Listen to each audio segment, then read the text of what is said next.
ዓለምን በደስታና በድንጋጤ ያራገበው ክስተት ከታላቅ ድል ጀርባ የመጣ መርዶ የቦክስ ስፖርት አፍቃሪዎችን ብቻ ሳይሆን መላውን ዓለም ያስደመመው የጆሹዋ ድል በሚያሳዝን ሁኔታ በለቅሶ ተተክቷል።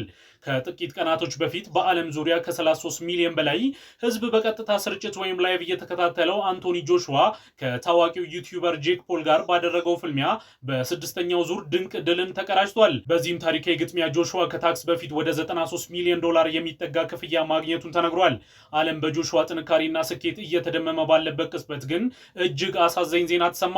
ከዚህ ሁሉ ስኬት ጀርባ የነበሩት የጆሹዋ የቅርብ ወዳጆችና የጥንካሬው ሚስጥር የሆኑት ሁለቱ አሰልጣኞች ጓደኞቹ በሞት ተለይተውታል። አንደኛ ጓደኛው ሲና የጥንካሬና የአካል ብቃት አሰልጣኙ ሲሆን ወይም ስትሬንግዝ ኤንድ ኮንዲሽኒንግ ኮች ነበር። ሁለተኛው ላትዝ የሚባል ጓደኛው ሲሆን የግል አሰልጣኙ ወይም ፐርሰናል ትሬነሩ ነበር።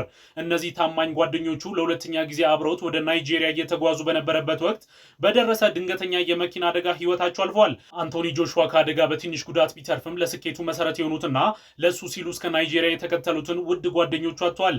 በድል ማግስት የመጣው ይህ ሀዘን በስፖርት ዓለም ላይ ትልቅ ድንጋጤ ፈጥሯል። ለሟች ቤተሰቦችና ለጆሹዋ መጽናናትን እንመኛለን።